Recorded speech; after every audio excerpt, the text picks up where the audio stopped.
30 56 1200 es nuestro número de WhatsApp y es un placer tener a nuestra amiga, compañera, bueno, nada, un montón de adjetivos lindos que tengo, menos que no me llama, para mi amiga Silvana Varela, la gallega, así la conocemos, bastante brava, porque queremos analizar juntos lo que ocurrió ayer en el Luna Park. Hace mucho que no hablamos y bueno, ayer conversamos un ratito y era necesaria hoy la presencia. ¿Cómo estás? Bienvenida. ¿Cómo estás, Pablito? Buen día. ¿Todo ¿Cómo bien? estás? Sí, si escuchan perros, sepan disculpar, la audiencia No hay les problema, cuento.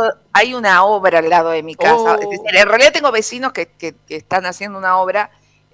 Hoy, desde muy tempranito, me despertó el camión con el volquete y evidentemente los albañiles están sacando cosas y mis perros no hacen otra cosa que ladrar desde las 8 de la mañana cada vez que el albañil se acerca al volquete a la puerta. Así que sepan disculpar. Ahí tiene el amante de los animalitos. Bueno, Varela, primero te quiero mostrar las portadas de dos diarios, La Nación y Clarín, que en el día de hoy hablaron concretamente sobre lo que, bueno, pasó ayer, pero un diario que parecía más protector al gobierno actual, le pega más fuerte, digo, me da como que algunos le están soltando la mano. Primero es Clarín, que dice, Milei tuvo su show, cantó, dio una clase y volvió a condenar al maldito socialismo, y al lado, un poco más chiquito, la economía cayó un 8,4% en un año y la más perjudicada fue la construcción, ¿no? Una cosa media rara allí que titula Clarín, ante un Luna Park repleto, 8.500 personas, muchachos. 8.500 personas, hubo 50.000 el sábado pasado en el microestadio de Florencio Varela con Axel Kicillof, nada, porque no lo vi reflejado de la misma manera, apuntó contra los que quieren voltear al gobierno. Esto dice Clarín. La Nación, Silvana, va quizás un poquito más fuerte. Si querés cambiarlo, Gastón, así nos damos una vueltita por el diario La Nación, donde, bueno, uno suponía, creía, pensaba que iba a estar quizás...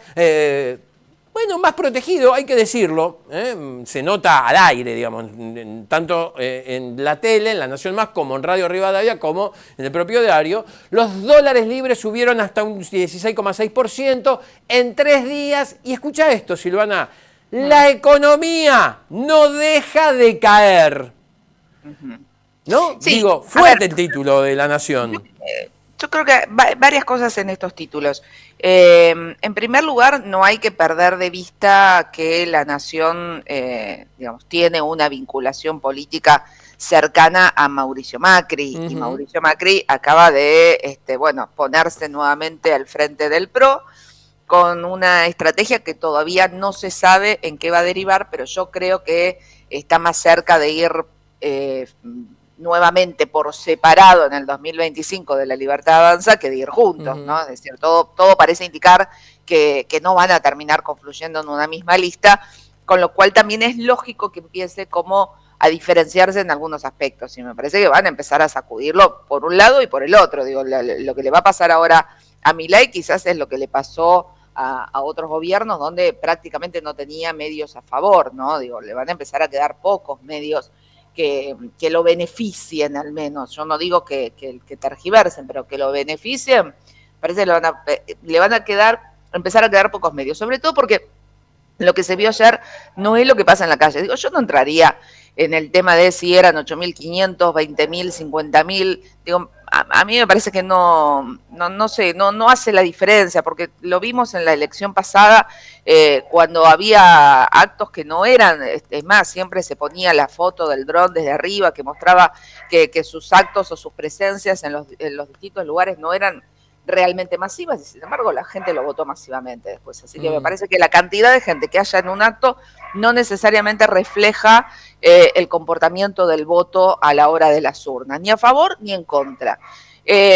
Sí creo, digo, antes de analizar lo que él dijo, yo ayer miraba con mucha atención lo que decían los que iban a escucharlo, ¿no? Y me pareció un público bastante heterogéneo en muchos aspectos, pero sí creo que vi una constante, que era gente que estaba realmente esperanzada en lo que pueda llegar a representar o hacer Javier Milei como presidente. Digo, lo mismo que pasó a la hora de la elección. Digo, no lo votó, o sea, lo votó gente que estaba cansada de la política tradicional o del modo de hacer política de los dirigentes tradicionales, cansada de que los resultados no fueran buenos, tanto de un sector como del otro, porque muchos decían, bueno, a ver, voté a este, me fue mal, voté al otro, estamos mal, entonces voy a votar a uno que todavía no estuvo, que no pudo hacer nada.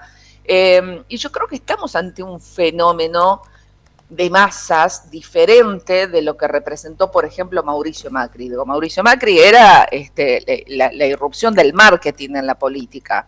Eran los actos con mucha puesta escénica, con esa cosa de generar la sensación de cercanía y de persona que no estaba allá arriba, sino que era uno más, porque lo ponían en un escenario bajito, cercano a la gente en círculo. Pero eso era una apuesta, no era la realidad de lo que se sentía, que transmitía ni él ni el público que lo iba a ver, ¿no es cierto? Que era un público bastante tradicional, claro, o bastante seguidor de determinadas políticas o determinados dirigentes. Digo, quizás era un público diferente que el que puede ir a un acto peronista, pero era un público que en definitiva hubiera ido a un acto de, no sé, un radical tradicional o cosas por el estilo. Acá estamos viendo igual, déjame, digamos, yo no quiero ser agresivo, no quiero que vos después me retes por afuera de cámara y me digas, ¿cómo me vas a preguntar eso? Pero digo, no, que tampoco es pregunta, es reflexión, digamos, no era un público con el que yo pudiera hablar caminando por la calle, ¿no? No, está bien, pero hay que diferenciar si uno coincide con las ideas de ese público o, digo, son dos cosas distintas. Yo lo que digo es, este era un público convencido. Eso es lo que estoy diciendo. Era un público convencido, era un público que eligió ir a verlo a Milei y que está convencido de que Milei es la solución y que tiene un relato, tiene un argumento. No es que dice, no sé, qué sé yo, vine porque vine o porque... No. A todos los que entrevistaban tenían un argumento. Después uno puede decir, che, mira, ese argumento es falaz por esto, claro, y esto. Ese es otro tema. Pero tienen un argumento, tienen un relato, están convencidos de ese relato, están convencidos de que la cosa es por ahí. Uno después podría contraponerle cuestiones históricas incluso, como decirle, che, mirá que esto ya pasó y el resultado fue tal, quizás vos sos chiquito y no lo viviste, quizás tus viejos no lo vivieron. Digo, pero yo vi, por ejemplo, hasta el testimonio de un muchacho que se vino de Coronel Vidal por su cuenta, que venía de un origen muy humilde y que realmente estaba esperanzado en que esta sea la salida de la miseria que vivió con su familia durante muchos años. Entonces, uno después puede pensar y contraponerle a lo que ese chico cree, que lamentablemente yo creo que no es este el camino, o que por lo menos si Milei persiste en este camino económico, no va a ser la solución. Pero bueno, son dos cosas distintas. Yo lo que rescato de ayer, y que me parece que es lo que tienen que empezar a entender algunos comunicadores y sobre todo los dirigentes de la oposición, si quieren tener alguna posibilidad de mejorar su performance en las urnas en el 2025, es que no están, digo que así como subestimaron a Milei como candidato y se lo subestiman como presidente, no tienen que subestimar a los seguidores de Milei, que son dos cosas distintas. Y también separemos todo el tema de los trolls y las cuentas que sabemos que están armadas para influenciar en redes, etcétera, etcétera. Pero lo que vimos ayer eran personas de carne y hueso, influenciadas o no. Si fueron influenciadas por las cuentas de redes, bueno, las cuentas de redes hicieron su trabajo porque esas personas estaban totalmente convencidas de lo que iban a ver y de lo que estaban haciendo ahí. Y me parece que ese es el fenómeno que tienen que empezar a ver, que es un poquito lo que había pasado, salvando las distancias ideológicas, es un poco lo que había pasado con Néstor en sus primeros momentos, cuando empezó a entusiasmar a los jóvenes, y los jóvenes empezaron a meterse en la política a partir de ver lo que significaba Néstor Kirchner, y también es lo que empezó a pasar con muchos peronistas que en su momento estaban bastante desencantados del peronismo, y bueno, se subieron a esa ola acaramelada de Carlos Menem, donde se confundieron algunas cosas y se pensó que eso era una recuperación económica, que yo creo que es el riesgo de lo que puede llegar a pasar con Javier Milei si la gente confunde baja de inflación con estabilidad económica, ¿no? O con buenos índices económicos, que son dos cosas distintas. Pero digo, Menem era eso, Menem era la Ferrari, las vedettes, el pilotear su propia avioneta, la farándula, la pizza con champán. Menem era exactamente el show, que el jugar al golf. Era el mismo show que estamos viendo ahora con Milei. En ese sentido, digo, me parece que justamente él busca un poco esa identificación también, ¿no? Lo que a mí me preocupa es el contenido, digo, ya hablando estrictamente desde lo que él planteó ayer, digo, me parece que hay que separarlo aparte en 2 o 3 partes. Lo primero fue un show, que fue lo que la gente fue a ver. Realmente la mayoría de los que estaban ahí fueron a ver ese show, que fue la entrada, el canto, el sentirse que estaban en el medio de prácticamente de un recital, de una cosa diferente, de él acercándose a la gente, que hacía rato que no pasaba por el medio de la gente. Obviamente estaba en un lugar donde sentía que podía hacerlo porque no se iba a encontrar a nadie en contra.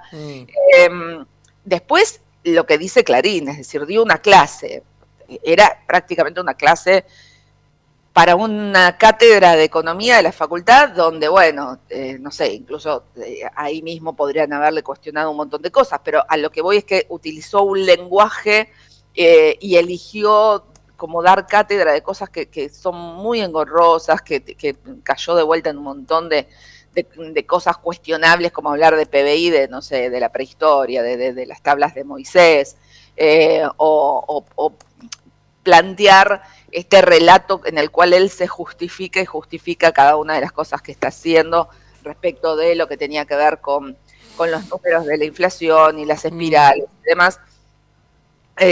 Desconoce un montón de cosas, no digo que desconozca porque no las sepa, sino que las desconoce en el sentido de no plantearlas, donde, por ejemplo, bueno, él plantea algunos índices a partir del capitalismo, cuando en realidad tiene que ver con la revolución industrial. Incluso sigue hablando de un mundo como si estuviese entre capitalismo y comunismo, cuando ya prácticamente no existe. Digo, ¿dónde hay comunismo hoy? O por lo menos en las principales potencias, que él se pelea bastante con ellas también, digo, Rusia, China, que son lugares que él no le gustaría o no le gusta, quizás por su sistema ideológico, de gobierno y demás. Sí, pero son capitalismo 100%. Entonces, claro, digo, tampoco que hay digamos, no hay algo contrapuesto entre capitalismo y comunismo. No hay comunismo en este momento en las economías fuertes del mundo. Así que la verdad que es como que sigue siendo un discurso que me parece que atrae. Hay muchos que lo repiten y se volvió a hablar de zurdos y digo, todo es zurdo, ¿no? Todo lo que no piense como él es zurdo. Y me parece que bueno, que quizás de la misma manera que por ahí del otro lado todo es gorila, bueno, de este lado todo es zurdo, y me parece que es un discurso que penetra desde ese lugar porque termina siendo atractivo para algunos, pero que cuando vos lo desgranás un poquitito, no tiene sustento, ¿no? Es decir, es un discurso que atrasa y que no tiene sustento. Sí creo que estamos ante un fenómeno que, digo, contrariamente a lo que algunos decían, y yo creo que yo lo he planteado acá, de que no iba a suceder tal estallido, pero todos estaban esperando como, no, bueno, no se sostiene 2 meses.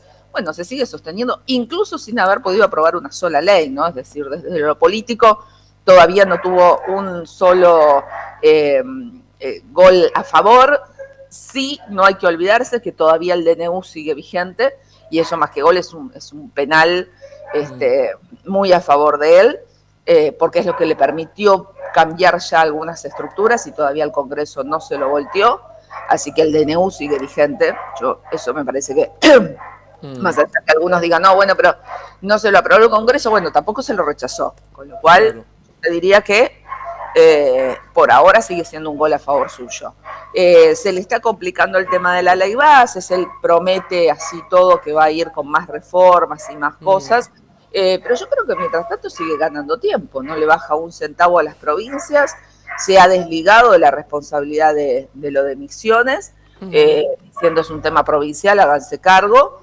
Y hay que ver cuál va a ser el efecto contagio de Misiones, porque claro, y cómo termina reaccionando. A ver, hay situaciones que después las termina pagando muy caros en términos electorales. Cristina Kirchner cometió el mismo error en Córdoba cuando fue el tema del acuartelamiento de la policía con De la Sota. Quisieron hacerlo pasar como, o sea, no quisieron hacerlo pasar, era un tema provincial, pero digamos, se desligaron de la responsabilidad de poder ayudar desde la nación, y es lo que significó de ahí en adelante que cualquier opción electoral en la que esté involucrado el kirchnerismo va a tener en contra la mayoría de los cordobeses. Entonces, digo, me parece que si esto no lo mejoran en Misiones, sino empiezan como a por lo menos ayudar desde algún lugar, probablemente tenga un efecto contagio en otras provincias y si esto se extiende y no colaboran desde la nación, bueno, el día de mañana se lo van a recriminar también en las urnas, porque la realidad es que Misiones no es que llega a esta situación solamente porque tiene una mala administración o una mala gestión. Misiones llega a esta situación, entre otras cosas, porque vio recortado en un 40% sus ingresos que tenían que ver con fondos coparticipables. Cuando la población cobra los salarios de acuerdo a lo que tenían estipulado anteriormente, pero a su vez la inflación se fue 3-4 veces más arriba desde noviembre hasta ahora, y eso los ha dejado totalmente atrasados. Déjame contarte, Silvi, que Misiones acaba de anunciar el ministro de Gobierno, van a rajar a los policías que estén involucrados en esta rebelión, como la llama el gobierno, a un reclamo que puede ser justo o no, seguramente sí, todos los reclamos son justos, pero también ayer, no, antes de ayer, ¿no? A la noche o anteanoche, en el programa de Johnny Viale, cuando le preguntaron a Patricia Bullrich si había o si temían una repercusión en otras provincias, dijo, hubo algo muy chiquito en Corrientes, pero sin significancia, no tienen mucha repercusión, no son para nada importantes, y hoy Corrientes está mostrando el payé, ¿no? Porque digo, está en Corrientes empezando a haber un movimiento de efectivos de la policía reclamando mejores sueldos. Una provincia que tiene también bajísimos sueldos a empleados estatales, ¿no? Entonces está empezando a haber una movida. Anunció Quintela un aumento del 40% para los efectivos en la provincia de La Rioja. Lo íbamos a comentar hoy en la portada del diario Nueva Rioja, no llegamos. Pero digo, fíjate vos cómo en provincias que quizás uno imaginaba que iba a tener golpes antes y que, digamos, vas a coincidir conmigo también, hasta el 10 de diciembre le pegaban a Quintela, a Gerardo Zamora, a los gobiernos peronistas, concretamente, diciéndole que se gastaban la guita, la plata, y lo que está pasando es lo contrario, ¿no? Los gobiernos más de centro-derecha, más cercanos al oficialismo, son los que están sufriendo justamente esta situación. Sí, que además en Misiones, digamos, yo he leído de esas cuentas troll que salen a justificar todo en todos lados, digo, de Misiones he leído que la bajada de línea de ellos es un gobierno peronista. Bueno, la realidad es que Pasalacua no es un gobierno peronista, en tal caso el Frente Renovador de la Concordia tiene más que ver con un origen de una parte del kirchnerismo junto con el radicalismo, que lo maneja Rovira y que ha sido históricamente oficialista, es decir, si gobierna este está con este, si gobierna el otro está con otro, si gobierna el otro está con otro. O sea, a nivel nacional después se termina alineando con el oficialismo y de hecho todo sugería que votaban a favor de la ley de bases, claro. En la ley de bases Javier Milei. Entonces, digo, no es que uno puede decir o que ellos podrían instalar tan fácilmente, quizás sí a nivel nacional, porque bueno, en otras provincias muchas veces se desconoce lo que pasa en la provincia de al lado, pero los misioneros saben que no es así, y en definitiva después los que van a votar en Misiones son ellos, así que ellos van a tener perfectamente claro quién hizo qué para solucionarlo o para echar leña al fuego. A mí lo que me parece de lo de ayer es simplemente eso, ¿no? Digo, me parece que tuvo como su primer show, su primera exposición importante, después de meses donde muchas cosas venían siendo adversas en cada momento en donde pretendía presentarse, duplicó la la custodia, no aparecía prácticamente ningún acto dentro de la Argentina, no, bueno, no hay inauguraciones de nada, así que tampoco se le invita ningún tipo de inauguración. Quiso tener su pacto de mayo y no va a poder ser, se la está pasando de acto en acto afuera con cosas que tienen mucho más que ver con lo partidario y con lo religioso que con lo institucional. Entonces me parece que, bueno, es una manera también de reafirmar un poco hacia adentro que es el líder de un espacio político más allá de ser el presidente, ¿no? Lo que vimos ayer fue una cuestión que tiene que ver con su ideología, con su partidismo y probablemente con el armado de cara al 2025, que yo creo que va a ser un ensayo bastante particular, tanto por parte del oficialismo como por parte de la oposición. A mí me da la sensación de que el PRO no va a terminar juntando listas con la Libertad Avanza. Ayer vimos a Santilli, a Ritondo, junto con Bullrich, con lo cual me parece que ahí también empieza a marcar que algunos podrían acercarse hacia un lado o hacia el otro. Yo veo además gente que está, bueno, Larreta mismo dijo, si el PRO termina junto con la Libertad Avanza, entonces me iré del PRO. Radicales que están a mitad de camino, que ya no se sienten contenidos dentro de lo que era Juntos por el Cambio, y quizá podrían acercarse a un sector de lo que era el peronismo, que no sería el mismo sector que puede ir con lo que está cercano a Cristina Kirchner.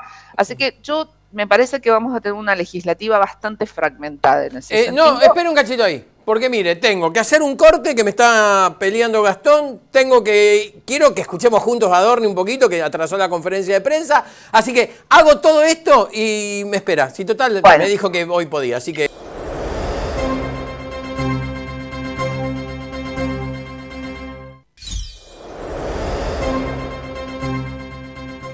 Con respecto a la ley bases, bueno, por supuesto que se sigue trabajando, sigue el proceso legislativo y el trabajo legislativo para lograr el dictamen que se necesita para después debatirla, por supuesto, en el recinto.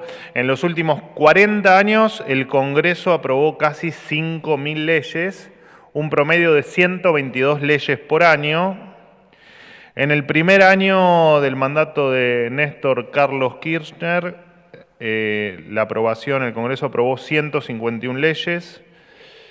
En el primer año. En el primer año de Cristina Fernández de Kirchner, 125. En el primer año de Mauricio Macri como presidente, 101 leyes. En el primer año del profesor Alberto Fernández, 70 leyes, incluyendo, por supuesto, la delegación de poderes extraordinarios o la extensión de la cuarentena eterna. Sin embargo, al presidente Milei, presidente más votado de la historia, la aprobación de leyes, la cantidad de aprobación de leyes de su primer año, que por supuesto todavía no terminó, está siendo de 0 leyes. En términos de novedades o noticias o comentarios económicos, el Banco Nación recibió hasta hoy 6.744 solicitudes de crédito SUBA con un monto promedio de operaciones de 71 millones de pesos. Se aprobaron operaciones en todo el país y la edad promedio de los solicitantes es de 40 años.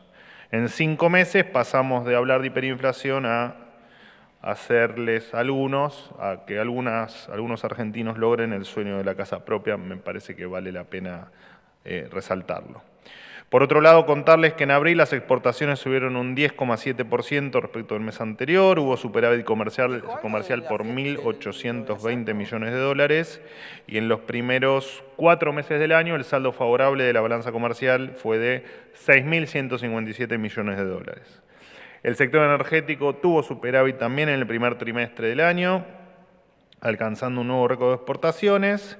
Y además contarles que el Banco Central sigue en su ciclo comprador. Ayer capitalizó 59 millones de dólares. En mayo lleva compras acumuladas por 2.231 millones de dólares. Y desde el 10 de diciembre, por un lado, las reservas crecieron 7.874 millones de dólares y se han adquirido en el mercado casi 17.000 millones de dólares. 16.000 955 millones de dólares. Dicho esto, soy todo oídos. Bueno, Hola, a ver, Manuel, ¿cómo estás? vamos a esperar Tatiana la Scorciapino para pregunta. Tiempo Argentina. Déjame el micrófono abierto. Si me permitiste, hago A dos ver. consultas. La primera, gracias. Sí, habla La sobre el acto, porque hasta ahora no dijo gracias. nada, ¿no? La Adorni, sobre el primera, acto hoy hay de un ayer. nuevo paro docente a nivel nacional. Bueno, que está reclamando, no le van a preguntar evidentemente sobre lo que ocurrió ayer. Llamativo el dato, ¿no, Silvana? De 6.000, dijo, 6.000, 16.000 créditos o algo así. Créditos UBA, que ya tenemos experiencia con los créditos UBA durante el gobierno de Macri, que han pedido los argentinos que sueñan con la casa propia. Digo, yo, si tengo la chance, la posibilidad... La verdad que yo no me metería en un crédito. Yo tampoco, de ninguna manera. Pero bueno, no, está bien, pero también hay que entender que hoy la verdad que por eso vuelvo a insistir con el tema del DNU, porque ahí Adorni dice, no le aprobaron, y dice cuántas leyes le aprobaron a uno u otro. Primero que habría que recordarle que la ley Bases no es una ley, es una ley que modifica muchas leyes. Entonces, probablemente si mi ley hubiese mandado por separado todo este paquete de leyes, hubiese conseguido ya unas cuantas aprobaciones. Claro. Pero como se te ocurrió querer hacer la gran reforma estructural, bueno... Que aparte lo dijo la oposición, sin ¿no? consenso. Claro. Sí, por eso, pasa esto. Digo, yo creo que acá sí hay que, decir las cosas como son. No es que la oposición le niega la aprobación de una ley y nunca sucedió. Bueno, si probablemente lo hubiese mandado de otra manera. Recordemos que el primer intento de la ley ómnibus modificaba unas 600 leyes, claro. Después se recortó bastante y así todo queda como cerca de 300 leyes que está modificando. Entonces no es que no te aprueban una ley, estamos hablando de 300 leyes de un saque modificarlo. Y después lo otro que me parece ridículo es que insistan con esto de que es el presidente más votado, no le dan los números de ninguna manera para ser el presidente más votado. Creo que utilizan solamente la comparativa en vez de porcentajes en cantidad de votantes, porque bueno, claramente la población argentina ha crecido en los últimos 70 años y en función de eso es que probablemente sean más votantes, pero también comparan lo que es una instancia de segunda vuelta con lo que es una votación en primera vuelta, cuando hay presidentes como Perón, creo que en el 51. 62%, ¿no? Claro. En primera vuelta, digamos, sí, de exacto. una, saca, adentro. Sí, ya con los candidatos que hubiera en ese momento, e incluso la propia Cristina Kirchner con 54% de votos en primera vuelta, fue mucho más que el 30% que sacó él en primera vuelta, pero bueno, qué sé yo, no importa, esas son cuestiones marketineras que tampoco hacen a la diferencia, porque en definitiva la gente, en el caso de seguir apoyándolo electoralmente, no lo va a hacer por lo que digan de que si fue el más votado o el menos votado, lo va a hacer en función de cómo tenga el bolsillo en el momento que tenga que ir a votar y cómo esté su humor social. Que ahí es donde me parece que, insisto, vamos a ver una legislativa bastante, quizás bastante fraccionada, ¿no? Yo no imagino un gran polo opositor, me parece que cada uno va a hacer su juego, porque están pensando además en cómo quedan parados de cara al 2027, en función de lo que venga y de cómo siga el gobierno de Javier Milei, con lo cual me parece que el peronismo va a tener una oferta peronista, quizás con algunos radicales, quizás con algunos que habían tenido su paso por el peronismo, después se fueron al PRO y podrían estar volviendo, como el caso de Pichetto. Me parece que hay ahí un armado incipiente, que lo venimos viendo incluso con el caso de Zabaleta, con el caso de Fernando Grey, con Facundo Moyano, que me parece que, hay que empezar a mirar hacia dónde va también ese armado, cuáles fueron los intendentes que estuvieron con Axel, cuáles fueron los intendentes que estuvieron en Quilmes. Yo creo que Axel la va a tener bastante difícil en términos de decisión política o de independencia para el 2025, ¿no? Todo me parece que va a depender de quién podría llegar a encabezar finalmente la lista de diputados nacionales por la provincia de Buenos Aires, porque si, por ejemplo, Cristina Kirchner decidiese presentarse y ser ella la candidata, que no sería descabellado, es algo que puede llegar a suceder, eso absolutamente condiciona todo lo demás. Yo no imagino al gobernador enfrentándose políticamente diciendo yo voy a armar una lista diferente, ¿no? Porque lo mete dentro de una picadora, de una trituradora de carne de la interna. Pero la realidad es que si esto sucede, también lo termina condicionando Axel Kicillof, como sucedió con Daniel Scioli del 2015, como sucedió con Alberto del 2019, como sucedía o iba a suceder con Massa si hubiese ganado en el 2023, a una estructura donde, bueno, el peso de las decisiones no van a pasar quizás por quien podría llegar a ser candidato del 2027 de ese espacio político, suponiendo que Kicillof llegase con posibilidades de serlo, sino que van a pasar principalmente por quien sigue arrogándose tener la mayoría de la representación de los votos de ese espacio, que sería el kirchnerismo / la Cámpora / Cristina / Máximo Kirchner, ¿no? Con lo cual, digo, me parece que, y además también el PRO que quiere jugar, o Mauricio Macri, mejor dicho, que quiere jugar su propia carta de reserva, decir, bueno, a ver, esperá, yo no sé qué es lo que va a pasar con La Libertad Avanza, no sé si Milei va a lograr sostener algo de todo o si con su idea de proyecto económico, de plan económico, que por ahora no lo tiene, la verdad que esto no es un plan económico, pero bueno, con su idea de plan económico logra algo, tratará Macri de meterse dentro de ese mismo armado, y si ve que no lo logra, tratará de volver a capitalizar los votos que tienen más que ver con la derecha o con un sector antiperonista, que sea quien sea el candidato, nunca va a votar al peronismo, y quedar como limpio o expectante para poder volver a ser él, en este caso, el candidato en el 2027. Entonces, me parece que vamos a ir hacia una elección no tan polarizada, sino que más armada en distintos bloquecitos. ¿Y por qué hablo de esto ahora? Porque ya todos están pensando en eso. Increíblemente, todos están pensando en eso. Incluso el oficialismo, donde ya empezó Karina Milei a intentar hacer los armados políticos en las distintas provincias y a tener sus propias estructuras políticas que le respondan directamente a lo que es el armado de Milei con el clan Menem al lado.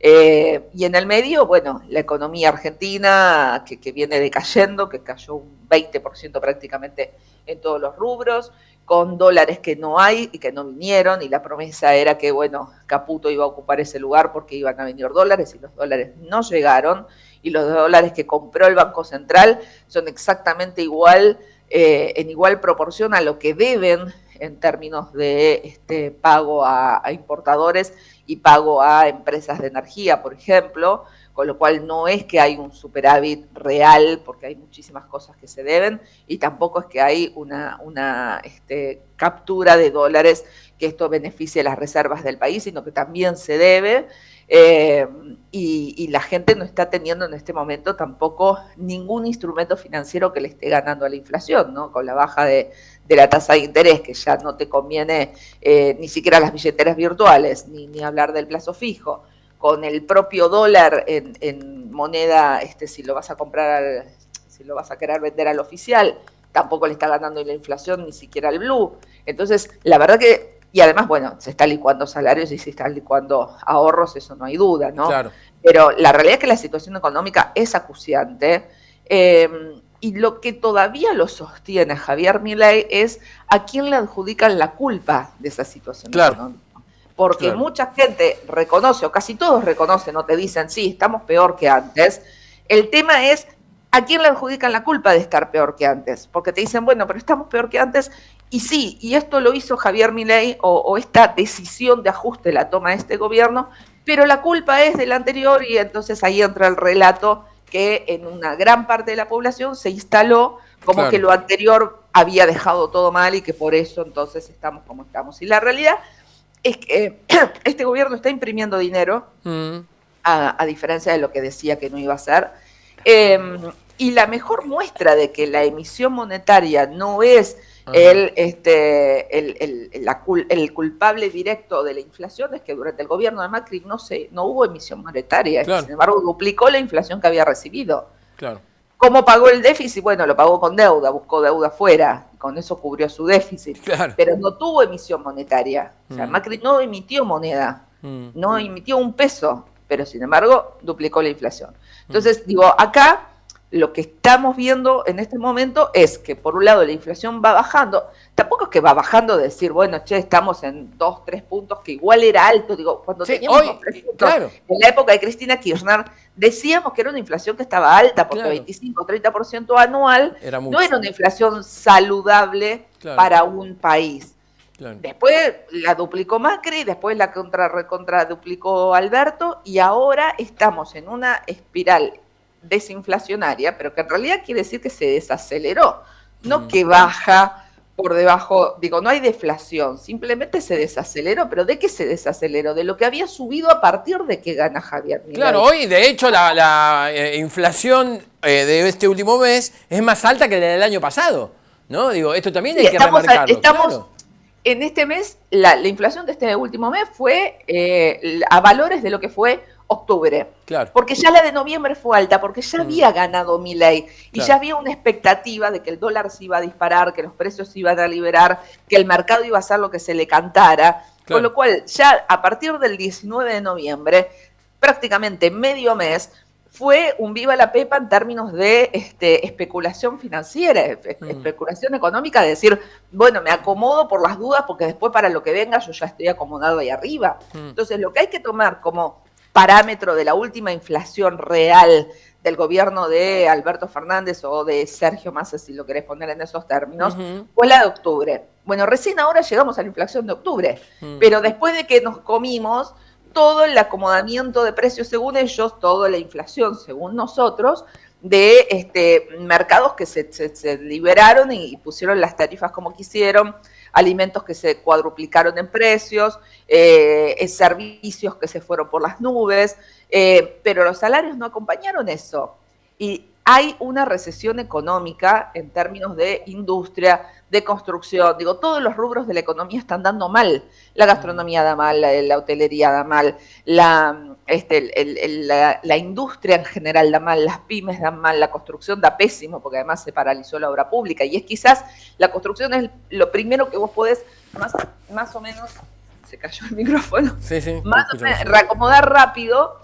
Porque, bueno, en donde reactives, si quisieras, la obra pública, automáticamente se reactiva la construcción y con eso toda la cadena de valor que está asociado o que viene asociado a la construcción. Pero la realidad es que hoy tenés problemas de industria muy grande, de pymes muy grande, con pérdida de puestos de trabajo. Se cerraron 250.000 cuentas sueldo. Eso quiere decir que se perdieron 250.000 trabajos formales, ¿no? La verdad que yo no veo que esté radiante la economía ni que vayamos hacia un futuro donde esto se acomode y se mejore. Lo que sí me parece que podemos llegar a caer, o que algunas personas, muchas, pueden llegar a caer en la confusión de pensar que la estabilidad en términos de inflación es sinónimo de una recuperación económica. Y la realidad es que no es así. Vos podés tener la inflación estable y podés seguir perdiendo puestos de trabajo, seguir perdiendo actividad económica, seguir creciendo en términos de pobreza. Se crecieron 10 puntos en términos de pobreza desde la asunción de Javier Milei, que es muchísimo comparado con otros gobiernos, y que las cosas económicamente sigan mal. Pero bueno, habrá que ver cómo él logra capitalizar esto que por ahora le funciona bien, insisto, por ahora la gente dice, estamos mal, pero bueno, ¿qué querés? La culpa es de lo que venía antes. Entonces, por ahora él sigue teniendo como ese blindaje. Ay, Varela, me quedaría horas charlando con usted, mire lo que le digo, pero tengo que terminar el programa y esperar, qué sé yo, no sé, no se me ocurre otra cosa. Digo, el ingreso de Milei ayer, cual Rocky a el Luna Park, el canto que no lo pusimos al final, Gastón, no sé si ahí tenés la posibilidad, un cachitito, porque tengo 1 minuto y medio de aire, 1 minuto de aire, por lo menos escuchar algo de lo que hacía Milei ayer en el Luna Park, que al final cantó antes del evento. No entendí el evento, primero presentó el libro, después se sentó con Spert y con Adorni, que lo presentó. Sí, pero fueron como tres etapas distintas, claro, ¿viste? Sí, la del show, la del discurso, que para mí fue como una especie de clase, como puso Clarín, que muchos no entendimos tampoco el contenido de esa clase, Y después como la charla de la presentación del libro y el formato de, bueno, alguien modera y te va haciendo preguntas para que sea como una especie de entrevista. Ahí hay una info que se comentó que desde que la Renga se enteró de que iba a ser un espectáculo en el Luna Park, Milei con su canción le mandaron como 5 cartas documentos para que no cante esta canción Panic Show, igual la cantó el presidente, que ahí la estamos viendo y lo estamos disfrutando.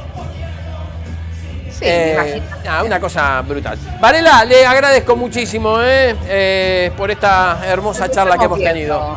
Nos estamos viendo en los próximos días. Que ande muy bien.